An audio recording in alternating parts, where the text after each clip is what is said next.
నమస్కారం SRK news కి స్వాగతం. ఈనాటి వార్తా విశేషాలు.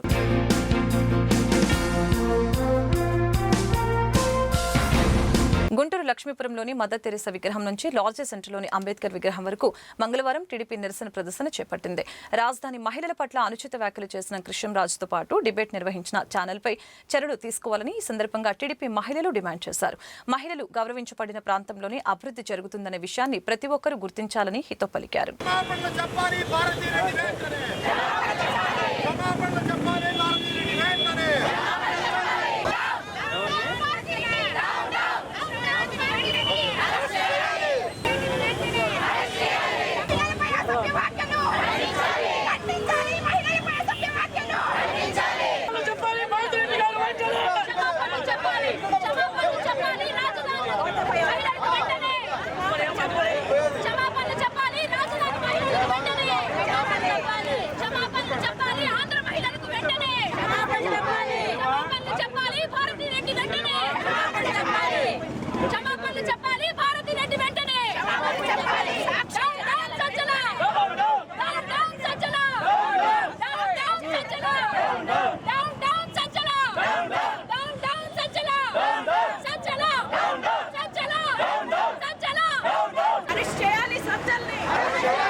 మీడియాలో ప్రచురితమవుతున్న మహిళల మీద అసభ్య వ్యాఖ్యలను మేము తీవ్రంగా ఖండిస్తున్నాము.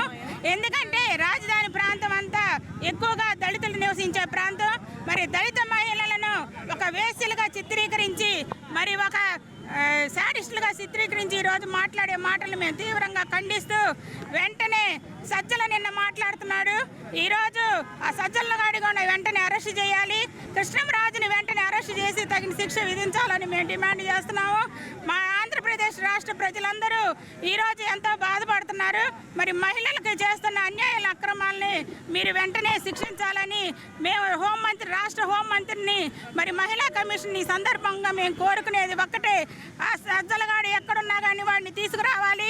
రామకృష్ణ గారిని ఎక్కడున్నా కానీ కృష్ణంరాజుని ఎక్కడున్నా కానీ తీసుకురావాలని మేము ఈ సందర్భంగా తెలియజేస్తూ అమరావతి త్వరగా డెవలప్ అవుతుందని మరి ఆంధ్రప్రదేశ్లో మరి మన రాష్ట్ర ముఖ్యమంత్రి అమరావతిని 3 సంవత్సరాల్లో డెవలప్ చేస్తారని మరి అది విషం చిమ్ముతూ అమరావతి మీద విషం చిమ్ముతూ ఈ రకంగా చేస్తున్న వ్యాఖ్యల్ని మేము సర్వ మహిళలు అందరం మేము తీవ్రంగా ఖండిస్తున్నాం. మనోవేదంతో 4 రోజుల నుంచి మేము భోజనం కూడా చేయట్లేదు.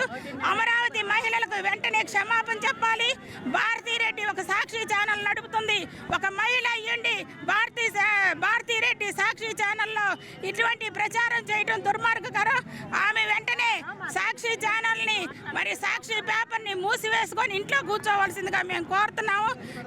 భారతీరెడ్డిని కూడా వెంటనే అరెస్ట్ చేసి మహిళలకు న్యాయం చేయమని, మహిళలకు వెంటనే క్షమాపణ చెప్పకపోతే తగిన మూల్యం చెల్లించుకోక తప్పదని మేము ఈ సందర్భంగా హెచ్చరిస్తూ మరి భారతీరెడ్డి కానీ జగన్మోహన్ రెడ్డి కానీ గత 4 రోజుల నుంచి మహిళలపై వేసులని చిత్రీకరిస్తూ వస్తున్న వ్యాఖ్యల్ని మరి అటువంటి ప్రచారాలని ఏమి ఖండించకుండా ఇంట్లో కూర్చొని మరి మొద్దు నిద్రపోతున్న ఈ జగన్మోహన్ రెడ్డి భారతీరెడ్డి వెంటనే వచ్చి రాజధాని ప్రజలకి వెంటనే క్షమాపణ చెప్పాలని మా డిమాండ్ ఒక్కటే, సాక్షి ఛానల్ని వెంటనే మూసివేయాలి. భారతీరెడ్డి జగన్మోహన్ రెడ్డి వెంటనే క్షమాపణ చెప్పాలి. కృష్ణంరాజుని సజ్జల్ని శంకర్ జాతి వాడు ఎవడు? నువ్వే శంకర్ జాతి వాడివి, శంకర్ జాతి కుక్కలకు పుట్టిన వాడివి నువ్వు. అందుకే నీకు ఆ మాటలు వస్తున్నాయి. ఖబర్దారే సజ్జల, మేము ఒక్కటే చెప్తున్నాం, నీకు పిచ్చి వాగుడు వాగితే మహిళల చేతుల్లో చెప్పులతోటి చీపిరితోటి తగిన బుద్ధి చెబుతామని ఈ సందర్భంగా మేము హెచ్చరిస్తున్నాం. ఇప్పటి వరకు వాళ్ళని నమ్మి ఒక్కళ్ళన్నా వచ్చేసేసి 1,000 రూపాయలన్నా దానం చేస్తారండి. అలాంటిది కొన్ని వేల ఎకరాలు వాళ్ళ సొంత స్థలం అనేది రాజధాని కోసం ఇచ్చిన రైతులని, వాళ్ళ ఇంటి ఆడపడుచులని ఇప్పుడు ఇలాగ వేశ్యలతో పోల్చి కించపరచడం ఎంతవరకు సమంజసం? వాళ్ళు చెయ్యలేక చేస్తున్న వాళ్ళని నిరుత్సాహపరచడానికి వాళ్ళ మనసు మీద దెబ్బ కొడుతూ ఇలాగ కించపరిచే వ్యాఖ్యలని వాళ్ళు వెంటనే సాక్షి ఛానల్ యాజమాన్యమైన భారతి గారు, జగన్మోహన్ రెడ్డి గారు వాళ్ళ ఆ రెస్పాన్సిబిలిటీ తీసుకొని బయటకు వచ్చి మన ఆంధ్ర రాష్ట్ర రాజధాని మహిళలు రాష్ట్రంలోని మహిళలందరికీ కూడా బహిరంగ క్షమాపణలు చెప్పాలి. ఆ చెప్పకపోగా వాళ్ళని వెనకేసుకొస్తూ ఇంకా అలాగా పోరాటం చేస్తున్న ఆడవాళ్ళందరినీ రాక్షసులతో దయ్యాలతో పోలుస్తున్నారు. ఇది ఎంతవరకు సమంజసం అంటారు? సో ఇప్పటికన్నా ఖండించి వాళ్ళందరికీ తగిన శిక్ష పరచకపోతే ఆల్రెడీ ఆడవాళ్ళందరూ నడుం బిగించి ఒక్కసారి లేదు అనుకుంటే వాళ్ళకి రాజకీయ భవిష్యత్తు లేకుండా పోయింది. ఈసారి వాళ్ళ సహనం నశించి అందరూ కలిసి ఒక్క అడుగు ముందుకు వేశారు అంటే ఆ శబ్దానికే ఒక్కొక్కళ్ళు గుండెలు ఆగిచ్చేస్తారు. సో ఇప్పటికైనా మేల్కొని మీ వాళ్ళని కరెక్ట్ చేసుకొని మీ వాళ్ళ తరపు అందరికీ బహిరంగంగా క్షమాపణలు చెప్పి వాళ్ళ మీద తగిన చర్య తీసుకోవలసిందిగా హోమ్ మినిస్టర్ గారిని, మహిళా కమిషన్ వారిని, పోలీసు శాఖని ఇప్పటికైనా వీళ్ళందరి మీద తిరగబడి మన న్యాయం కోసం మన ఇంటి ఆడపడుచుల గౌరవం కాపాడుకునేలాగా అందరం కలిసి పోరాడాలి అని చెప్పేసి ప్రతి ఒక్క ఆంధ్రుడికి కూడా నేను సజ్జల చెప్పులు చూపిస్తున్నాను. ఇంకోసారి సంక్రమణ సెంటర్కి రా, నీ ప్రతాపం ఏంటో మా ప్రతాపం ఏంటో అని చూపిస్తాము. కనీసం మానవ ధర్మ మాతృమూర్తి నీకు జన్మనిచ్చింది. మాతృమూర్తిని పట్టుకొని రాజధాని ఆడపడుచులు వేసులు అంటారా, శంకర జాతులు అంటారా? మీరు వేదాలకు నిలయమై మహాకవులు పుట్టిన నడియాడింది మన రాజధాని. మీరు అటువంటి రాజధాని రైతు బిడ్డలని ఇష్టం వచ్చినట్టు మాట్లాడుతున్నారు. భారతీ రెడ్డిని వెంటనే తక్షణమే అరెస్ట్ చేయాలి. అట్లాంటి ఛానల్ పెట్టినందుకు, రన్ చేపిస్తున్నందుకు. నువ్వు ఒక మహిళ అయ్యుండి మహిళలను అవమానంగా మాట్లాడుతుంటే నోరు విప్పట్ల. ఇంతవరకు రాజశేఖర్ రెడ్డి గారు పరువు తీస్తున్నారు. చంద్రబాబు నాయుడు గారు ఎక్కడున్నా వాళ్ళని అరెస్ట్ చేయాలి. హోమ్ మినిస్టర్ కూడా, మహిళా కమిషనర్ కూడా నిద్రపోకుండా యావత్తు మహిళా లోకం తిరగబడుద్దని కూడా హెచ్చరిస్తున్నారు. గుంటూరు జిల్లా కేంద్ర సహకార బ్యాంకు ఉద్యోగులు మంగళవారం కలెక్టరేట్ వద్ద సత్యమేవ జయతే పేరిట దీక్ష చేపట్టారు. ప్రజా ఉద్యోగ సంఘాలు, పలు పార్టీల నాయకులు మద్దతు పలికారు. బ్యాంకులో నకిలీ పాస్బుక్లు, ఆధార్ కార్డులతో రుణాలు పొందిన ప్రధాన సూత్రధారులపై చర్యలు తీసుకోవాలని పలువురు డిమాండ్ చేశారు. ఈ విషయంలో ఉద్యోగుల్ని బాధ్యుల్ని చేయడం సరికాదని మండిపడ్డారు.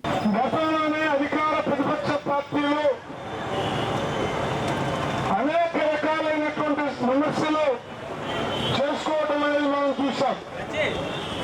స్కామ్ బీడీసీసీలో జరిగిందని పత్రికల్లో కూడా వచ్చింది. ఆ తర్వాత ఇక్కడ ఉన్నటువంటి మనమంతా మగవాళ్ళు పడుతున్నాం. కానీ ఈ స్కామ్ లో ప్రధాన సూత్రధారి ఎవరో మీ అందరికీ తెలుసు. తెలీదా? తెలుసా? తెలుసు కూడా మాట్లాడలేని నిర్లిప్తతో మనం ఉన్నంత కాలం మన సమస్యని ఏదో మా ఊరిని టికెట్ ఇవన్నీ బస్ ఎక్కినట్టుంటే కుదరదు. ఎవరు దోషులు ఖచ్చితంగా తెలిసిన మేరకు డైరెక్ట్ యుద్ధం చేయకుండా మేము ఇండైరెక్ట్ యుద్ధం చేయడానికి కుదరదు. ఒక ఆటో వాడికి అన్యాయం జరిగితే రోడ్డు మీద కూర్చొని పలానా మమ్మల్ని కొట్టారు అంటున్నారు. మీరు చదువుకున్న వాళ్ళు, ఉద్యోగాలు చేస్తున్నారు, రాష్ట్రంతో మీరు ఉన్నారు, అవసరమైతే స్పందించవచ్చు. మీరు వచ్చి ఇండైరెక్ట్ స్పీచ్ తోటి హత్య అవుతుంది, ఇది అవుతుంది, వాళ్ళు చేస్తుంది, వీళ్ళు చేస్తుంది కాదు. తేల్చాల్సింది ఎవరినో అందరికీ తెలుసు. తేల్చాల్సిన పేరు మీ అందరూ కూడా తెలుసు. కానీ బయటపడటానికి లేదు. అందుకని అన్నా అంటే ఇప్పుడు దాంట్లో ఉన్నారు, ఇప్పుడు దీంట్లో ఉన్నారు కాబట్టి చెప్పండి. అసలు అక్కడ పోలీస్ ఇన్వెస్టిగేషన్ జరుగుతుంది. ఏ ఇన్వెస్టిగేషన్ ఎవరు తెలియదు. నేరస్తులు ఎవరు పట్టుకొని ఏ రకంగా శిక్షించాలని చెప్పేసి అనేటువంటిది లోతుకెళ్ళి ఆలోచించట్లేదు. మేము సిపిఎం పార్టీగా, సిఐటిగా దీన్ని ఖండిస్తా ఉన్నాం. అసలైనటువంటి దోషులు ఎవరెవరు అని చెప్పేసి అనేటువంటిది తేల్చాలి. ఆ తేల్చేటువంటి దానికోసం సిబిఐ ఎంక్వైరీ చేస్తారు. ఇప్పుడు మన వాళ్ళు చెప్పారు సిబిఐ ఎంక్వైరీ నిష్పక్షంగా జరగాలి. అంటే దాని అర్థం ఏంటి? సిబిఐ ఎంక్వైరీ కూడా న్యాయంగా జరిగేటట్టు లేదనేది బహుశా ఆ స్లోగన్ రాసినటువంటి వాళ్ళ సందేహం ఉన్నట్టుంది. నిజంగా కూడా, ఎందుకంటే సిబిఐ ఎంక్వైరీలు అన్ని కూడా వాస్తవం జరుగుతున్నట్టు ఏం లేదు. ఏదేమైనా ఎవరి ద్వారా ఎంక్వైరీ చేస్తారనేటువంటిది మీ డిమాండ్. అట్లాగే అధికారులు వీళ్ళందరూ అంగీకారం అవ్వాలి. కానీ ఏది ఏమైనా ఎవరైతే డబ్బు కాజేశారో అటువంటి వాళ్ళు శిక్షకు గురి కావాలి. అటువంటి వాళ్ళు మన ఎంప్లాయీస్ సంబంధించినటువంటి వాళ్ళు తెలుసో తెలియకో ఎవరైనా సంతకాలు పెట్టే దాంట్లో ఉంటే దాన్ని ఆ మేరకి వాళ్ళకి సంబంధించినటువంటి దాని మీద ఏమంటారు తప్పుకు తగినటువంటి శిక్ష ఆ పద్ధతుల్లో ఉండాలి తప్ప మొత్తం నేరస్తులకు సంబంధించినటువంటి బాధ్యత అంతా ఈ ఉద్యోగులదే. కాబట్టి వీళ్ళనే ఉద్యోగాల్లో తీసేయటం, వీళ్ళ ఆ ఆస్తుల నుంచే ఇవన్నీ రికవరీ చేయటం అని చెప్పేసినటువంటి అసలైనటువంటి దొంగల్ని కాపాడటానికి ఉపయోగపడుతుంది. దీన్ని మేము తీవ్రంగా ఖండిస్తున్నాం. అందుకనే మీరు చేస్తున్నటువంటి పోరాటం న్యాయమైందని చెప్పేసి అనేటువంటి మేము భావిస్తా ఉన్నాం. కూటమి ప్రభుత్వం రాష్ట్రంలో రెడ్ బుక్ రాజ్యాంగాన్ని నడుపుతూ డైవర్షన్ పాలిటిక్స్ చేస్తుందని వైసీపీ గుంటూరు తూర్పు నియోజకవర్గ ఇన్ఛార్జి నూరి ఫాతిమా మండిపడ్డారు. మహిళలపై జరుగుతున్న దాడుల్ని నియంత్రించాలని, శాంతి భద్రతల్ని కాపాడాలని డిమాండ్ చేస్తూ వైసీపీ మంగళవారం లార్జ్ సెంటర్ వద్ద ధర్నా చేపట్టింది. మహిళలపై అనుచిత వ్యాఖ్యలకు క్షమాపణలు చెప్పినా కొందరు దీన్ని రాజకీయం చేస్తున్నారని అన్నారు. పార్టీ నాయకులు, కార్యకర్తలు, అభిమానులు పాల్గొన్నారు.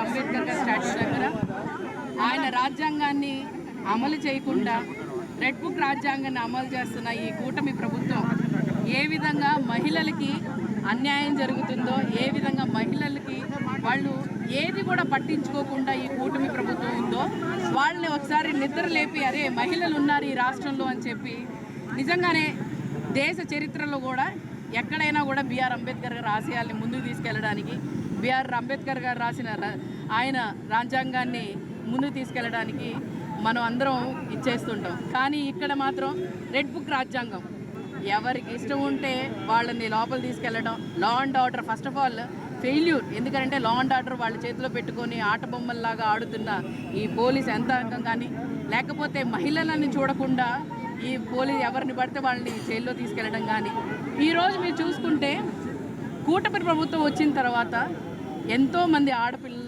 జీవితాలు నాశనమైన, ఎంతోమంది చనిపోయారు.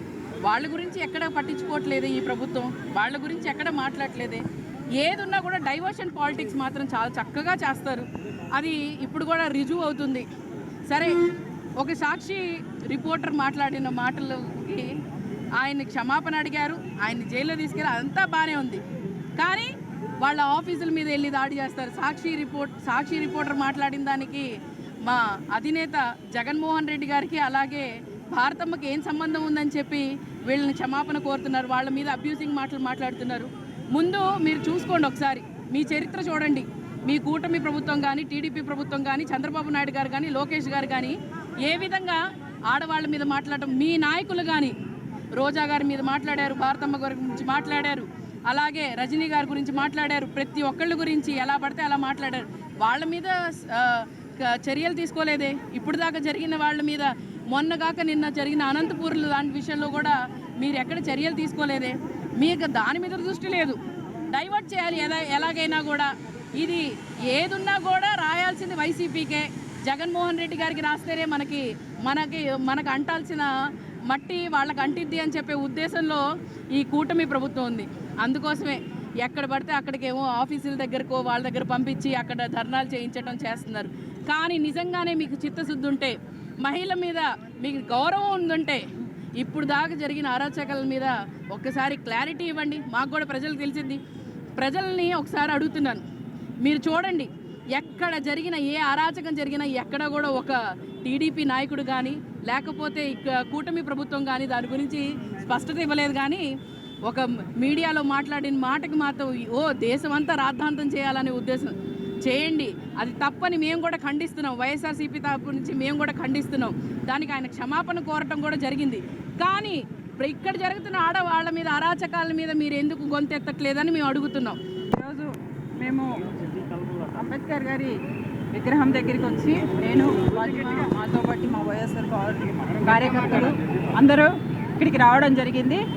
ఈరోజు అంబేద్కర్ గారి రాజ్యాంగం కావాలి అని మేము కోరుకుంటూ ఈరోజు అంబేద్కర్ గారు కూడా ఒక రిప్రజెంటేషన్ ఇస్తూ, ఎందుకంటే ఈ అరాచకాల నుంచి అంబేద్కర్ రాజ్యాంగం మాకు కావాలని మేము కోరుకుంటున్నాము. అయితే మనం చూసుకుంటే ఈరోజు మహిళలకు ఎక్కడా కూడా స్వేచ్ఛ లేకుండా ఉండే పరిస్థితి ఉంది. ఎందుకంటే ఈరోజు ఏ మహిళ కూడా స్వేచ్ఛగా తిరిగే పరిస్థితి లేదు. ఎందుకు ఈ విషయం చెప్తున్నానంటే, నిన్న చూసుకుంటే మన అనంతపురం జిల్లాలో అమ్మాయి తన్మయ్ అమ్మాయి నిజంగా ఎంత దారుణం అండి.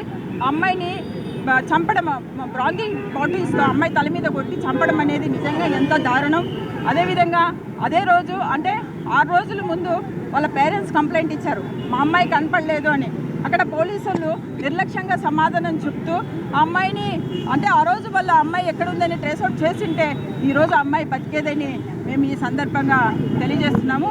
అదేవిధంగా అనంతపురం జిల్లాలో సత్యసాయి జిల్లాలో రామగిరి మండలంలో చూసుకున్నా కూడా ఒక 14 సంవత్సరాల మైనర్ బాలిక అమ్మాయి మీద కూడా 14 మంది 6 నెలలుగా అత్యాచారం చేస్తున్నారంటే ఆ కామందులు ఏమనాలి. సో ఇలాంటి వాటి అందరికీ కూడా శిక్షించాలని మేము కోరుకుంటున్నాం. అదేవిధంగా చూసుకుంటే ఈరోజు ఎక్కడైనా సరే పోలీస్ వ్యవస్థ, ఎందుకంటే మేము ఈ సందర్భంగా ఎందుకు చెప్తున్నామంటే ఎక్కడైనా సరే ఆడపిల్లలు కష్టాల్లో ఉన్నప్పుడు ఆదుకోవాల్సిన పరిస్థితి పోలీసుకు ఉంటుంది. వాళ్ళు ఈ ఆంధ్ర రాష్ట్రంలో ఎన్ని హత్యలు జరుగుతున్నాయి, ఎన్ని అత్యాచారాలు జరుగుతున్నాయి, ఎన్ని దాడులు జరుగుతున్నాయని ఒక రివ్యూ అన్నా పెట్టుకొని ఖచ్చితంగా వాళ్ళకు న్యాయం చేయాలి. అదేవిధంగా మీరు రివ్యూస్ పెట్టుకునేటట్టయితే ఇప్పుడు పెట్టుకున్నారని తెలిస్తే ఇన్ని అత్యాచారాలు, ఇన్ని దాడులు జరగవు. ఖచ్చితంగా పోలీస్ డిపార్ట్మెంట్ స్పందించి మహిళలకు రక్షణ కల్పించాలి. కూటమి ప్రభుత్వం వచ్చి అధికారంలోకి వచ్చి 1 సంవత్సర కాలం అయింది. ఈ సంవత్సర కాలం కూడా అంబేద్కర్ ఇచ్చిన రాజ్యాంగాన్ని తుంగలో తొక్కి రెడ్ బుక్ రాజ్యాంగాన్ని అమలు పరుస్తున్నారు. ఈ రెడ్ బుక్ రాజ్యాంగంలోని అన్యాయంగా కేసులు పెట్టి అక్రమ అరెస్టులు చేయడమే కాకుండా ఈ సంవత్సర కాలంలో సుమారు 188 కేసులు మహిళల అత్యాచారాలు, హత్యల మీదే ఉన్నాయండి. ఈ 188 కేసులు కూడా ఇంతవరకు ఒక హోమ్ మినిస్టర్ కానీ, డిప్యూటీ సీఎం గారు కానీ, సీఎం గారు కానీ ఏ విధమైన చర్యలు తీసుకున్నారు అన్నది ఇంతవరకు చెప్పనే లేదు. అది కాకుండా మొన్న సాక్షి డిబేట్లో జరిగింది, కృష్ణరాజు గారు అన్న మాట తప్పే, దానికి ఆయన ఒప్పుకున్నారు, క్షమాపణలు చెప్పారు. క్షమాపణలు చెప్పింది కాకుండా వాళ్ళ మీద, కేఎస్ఆర్ గారి మీద, సాక్షి ఛానల్ మీద కేసులు పెట్టడమే కాదండి, ఆ కేసులు మీరు ఆడవాళ్ళని అసభ్యంగా మాట్లాడినందుకు కేసులు పెడితే ఒక అర్థం ఉంది, దానికి అట్రాసిటీస్ కేసు ఎక్కడి నుంచి వచ్చింది, దేన్ని బేస్ చేసుకొని ఎఫ్ఐఆర్లో అట్రాసిటీస్ కేసు పెట్టారో దానికి సమాధానం చెప్పాల్సిన ఇది ఉంది. అక్కడ కృష్ణరాజు అన్న అతను కానీ, కొమ్మినేని శ్రీనివాసరావు గారు కానీ, లేడీస్కి సంబంధించి కానీ ఎవరికన్నా అట్రాసిటీస్ కేసు ఏ విధంగా అప్లికబుల్ అవుతుందన్నది మీరు ఒకసారి మాకు తెలియజేస్తే అది మేము సమాధానం చెప్తామండి. ఏ విధంగా సంబంధం లేని కేసులు పెట్టి కావాలని రెడ్ బుక్ రాజ్యాంగాన్ని అమలు పరుస్తున్న ఈ లోకేష్ గారు కానీ, పవన్ కళ్యాణ్ గారు కానీ, హోమ్ మినిస్టర్ అనిత గారు కానీ, చంద్రబాబు నాయుడు గారు కానీ దీనికి సమాధానం చెప్పాలి. ముఖ్యంగా అమరావతిలో మహిళలు ఏదైతే ధర్నా చేస్తున్నారో ఆ మహిళా మనురాలందరికీ మేము ఒకటే ఈరోజు ప్రశ్నిస్తాం. అమ్మ, మరి గత 8 నెలలుగా చిన్న పిల్లల మీద, మహిళల మీద ఎన్నో అగాత్యాలు జరుగుతున్నాయి. ఏమైపోయారు తల్లి మీరందరూ ఇన్ని రోజులు? మాకు అర్థం కావట్లేదు. ఎక్కడ ఇళ్లలో ఉన్నారమ్మా? అమ్మ, మన మహిళలమ్మా, మన మహిళలకి ప్రొటెక్షన్ లేదు. ఆంధ్ర రాష్ట్రంలో కూటమి ప్రభుత్వం వచ్చిన తర్వాత గతం 5 సంవత్సరాల్లో కంటే ఈ 8 నెలల్లో మహిళల మీద, చిన్నపిల్లల మీద జరిగిన అగాత్యాలు ఎన్నో. వాటన్నిటికీ మీరు ఎవ్వరూ స్పందించలేదు. మన ఇళ్లలో ఆడపిల్లలే, మన బిడ్డలే, మన కూతుళ్ళే, కాలేజీకి వెళ్ళే పిల్లల మీద అగాత్యం జరుగుతుంది, ఇంట్లోనే చిన్న పిల్లల మీద అగాత్యం, 70 ఏళ్ల ముసలి వాళ్ళ మీద అగాత్యం. ఇలాంటివన్నీ జరిగినప్పుడు మహిళలందరూ ఏమైపోయారో మాకు అర్థం కావట్లేదు. తల్లి, మేము అడుగుతున్నాం, మేము ఖండిస్తున్నాం. ఏదైతే ఒక మాట దురుసుగా మాట్లాడారో, దొర్లిందో, దాన్ని మేమందరం మహిళలుగా ఈరోజు మేము కూడా ఖండిస్తున్నాం, క్షమాపణ చెప్పాం. కానీ అంతకంటే ఘోరంగా ఎన్నో చర్యలు జరుగుతున్నాయి మన చుట్టుపక్కల. వారం రోజుల క్రితం మన బిడ్డ లాంటి బిడ్డ, ఇంటర్మీడియట్ చదువుతున్న అమ్మాయి తప్పిపోయిందని పోలీస్ కంప్లైంట్ ఇచ్చిన వారం రోజులైనా అమ్మాయిని పట్టుకోలేదు. ఫోన్ నెంబర్ చెక్ చేస్తున్నాము, ఫోన్ ట్రాక్ చేస్తున్నామని కాలయాపన చేశారు. ఈరోజు ఆ తల్లిదండ్రులు కడుపు కొత్త ఎవరు తల్లి తీర్చేది? ఇదే సంఘటన మన ఇళ్లలో, మన ఇంట్లో జరిగితే మీరందరూ అలాగే మౌనం వహిస్తారా అని అడుగుతున్నాను.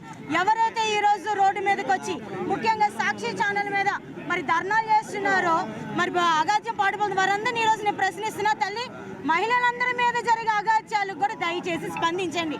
ముఖ్యంగా నాయకులందరూ ఏమయ్యారు? దళిత నాయకులు ఏమయ్యారు? ఎక్కువగా జరిగిన అగాత్యాల్లో దళితుల మీద అగాత్యం ఎక్కువ జరిగింది. దళిత నాయకులందరూ మరి కూటమి ప్రభుత్వాన్ని కొమ్ము కాస్తున్నారా ఈరోజు నేను ప్రశ్నిస్తున్నాను. అది కాదే మన నాయకత్వం. మన దళితులను కాపాడుకోవాల్సిన బాధ్యత మనది, ఆడపిల్లలను కాపాడుకోవాల్సిన బాధ్యత మహిళా సంఘాలది. మహిళా సంఘాలందరూ తరలిరండి. మన మహిళల మీద, ముఖ్యంగా ఆడపిల్లల మీద ఈ రోజు తిరిగి మళ్ళీ మన పిల్లల్ని కాలేజీకి పంపించాలన్నా, స్కూల్స్కి పంపించాలన్నా, మరి ముఖ్యంగా గిరిజన హాస్టల్లో మన బిడ్డల్ని వేయాలంటే భయపడుతున్న పరిస్థితులు. పాతగుంటలోని సిఐటి కార్యాలయంలో మంగళవారం వక్ఫ్ ఆస్తుల్ని కాపాడుకుందాం అనే అంశంపై రౌండ్ టేబుల్ సమావేశం జరిగింది. ఆవాజ్ నాయకుడు చిష్టి అధ్యక్షతన జరిగిన ఈ సమావేశంలో మాజీ ఎమ్మెల్సీ లక్ష్మణరావు పాల్గొని మాట్లాడారు.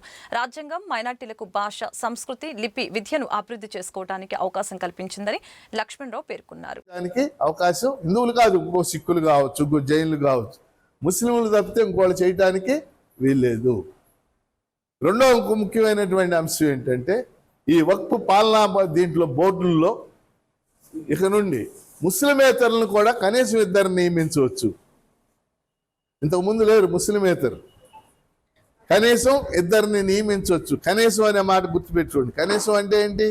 కనీసం ఇద్దరు అంటే ముగ్గురు కావచ్చు, నలుగురు కావచ్చు, ఐదుగురు కావచ్చు.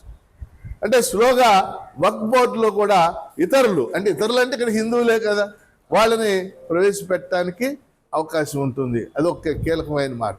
ఇప్పుడు ఇక్కడ ఒక ప్రశ్న, ఇప్పుడు తిరుమల తిరుపతి దేవస్థానం బోర్డు ఉంది, అక్కడ అందులో బోర్డులో ముస్లింలను పెడతామని అంగీకరిస్తారు. అంటే మనం ఇటు నుంచి కనుక ప్రశ్నించినట్లయితే అది రెండో అంశం. అట్లాగే ఇంకో ముఖ్యమైనటువంటి అంశం, వక్ఫ్ బోర్డుకి సంబంధించి, ఆస్తులకు సంబంధించి ఏమన్నా తగాదాలు, పరిష్కారాలు వస్తే ఇంతకుముందు వక్ఫ్ బోర్డు దగ్గరికి వెళ్ళేది. వక్ఫ్ బోర్డు కూడా రాష్ట్ర ప్రభుత్వం నడుపుతూ ఉండేది.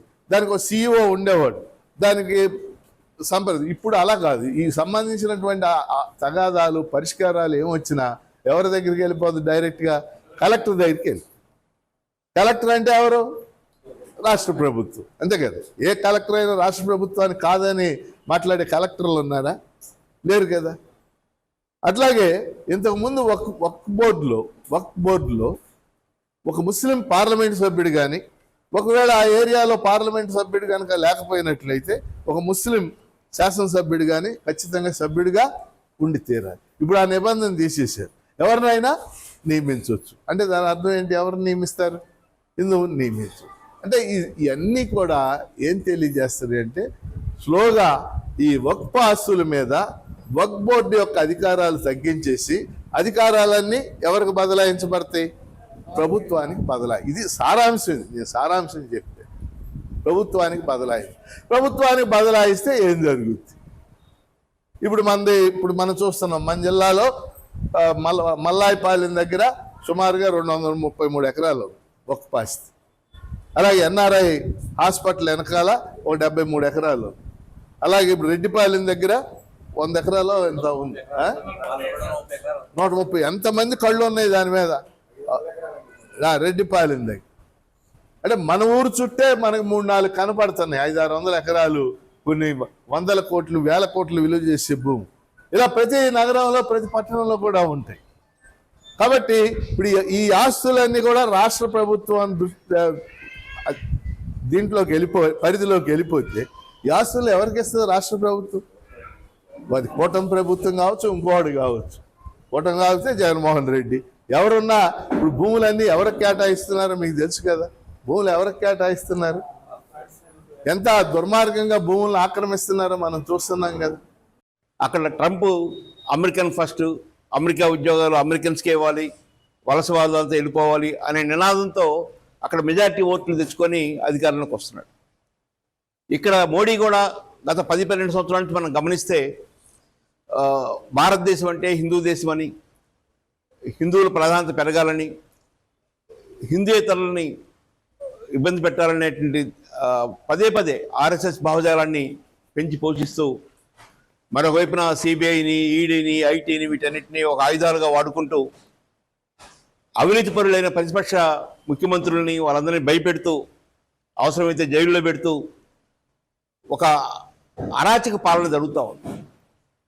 ఎవరు ఊహించాల భారతదేశంలో దాదాపు 22-23 కోట్ల జనాభా ఉన్న ముస్లిమ్స్ని కానీ, 15-20 కోట్ల జనాభా ఉన్న క్రిస్టియన్స్ని కానీ, ఇతర మైనారిటీస్ని కానీ ఇంత స్పష్టంగా, ప్రత్యక్షంగా ఇబ్బంది పెట్టి తద్వారా ఎన్నికల్లో గెలవాలనే తపన పడుతున్న నాయకుడిని గతంలో ఇంతకుముందు ఎక్కడ మనం చూడలేదు. 1950 నుంచి 2014 దాకా చూస్తే ఎక్కడ ఆ నినాదం కానీ, ఆ భావజాలం కానీ, ఆ ప్రచారం కానీ ఎప్పుడు జరగలేదు. కానీ ఈరోజు మోడీ పాలన కేవలం హిందుత్వాన్ని పెంచి పోషించడానికి ఉపయోగిస్తూ ఉంటారు. భారత స్వాతంత్ర ఉద్యమంలో కూడా ప్రధాన పాత్ర పోషించిన గాంధీని, నెహ్రూ లాంటి వాళ్ళని కూడా నిరంతరం వారి యొక్క సోషల్ మీడియాలో ప్రచారం చేయటం.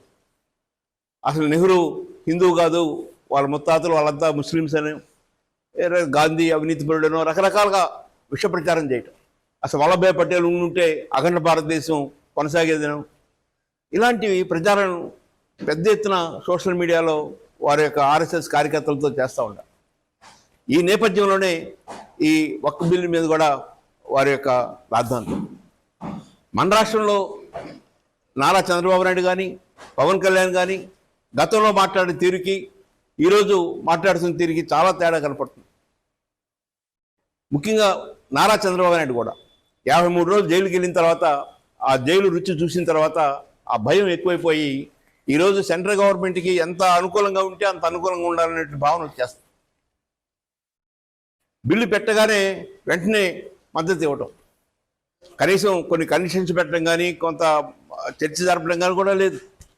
ఈ ఒక్క బిల్లే కాదు, 1 నేషన్ 1 ఎలక్షన్ అని అంటాం కానీ, ఇట్లా ఏ బిల్లు పెట్టినా కూడా ఈయన అందరికన్నా ముందు ఇస్తున్నాడు. మనందరం ఏమనుకున్నామంటే సెంట్రల్ గవర్నమెంట్ చాలా బలహీనంగా ఉంది, నారా చంద్రబాబు నాయుడు మీద, నితీష్ కుమార్ మీద ఆధారపడి ఉంది, వీళ్ళిద్దరూ ఈరోజు వాళ్ళ రాష్ట్రాల యొక్క ప్రయోజనాల కోసం పోరాడతారు, సాధించుకుంటారు అనుకున్నాం. కానీ ఆ పరిస్థితి కనపట్టలేదు. ఎందుకనో మోడీ అంటే అంత భయం ఏర్పడతాం. మన అమరావతిలో జరిగిన మీటింగ్ చూస్తే సుమారు 500 కోట్లు ఖర్చు పెట్టారు. 500 కోట్లు ఖర్చు పెట్టిన తర్వాత వచ్చిన ఫలితం ఏంటంటే పవన్ కళ్యాణ్కి ఒక చాక్లెట్, లోకేష్కి కుటుంబంతో ఒకసారి ఢిల్లీ రండి మా ఇంటికి అని చెప్పని ఒక పిలుపు. ఈ రెండే సాధించాం. గుంటూరు లాడ్జ్ సెంటర్లో మంగళవారం ఉద్రిక్తంగా మారింది. మహిళలపై అనుచిత వ్యాఖ్యలను ఖండిస్తూ టీడీపీ నిరసన కార్యక్రమానికి పిలుపునివ్వగా కూటమి హయాంలో మహిళలపై అత్యాచారాలు పెరుగుతున్నాయంటూ వైసీపీ కూడా అదే సమయానికి నిరసనకు దిగింది. దీంతో అవాంఛనీయ ఘటనలు జరగకుండా పోలీసులు భారీగా మోహరించారు. టీడీపీ కార్యక్రమం ముగిసిన వైసీపీ మహిళల్ని అనుమతించకపోవడంతో వారి బ్యారికేడ్లను తోసుకుని ముందుకొచ్చారు.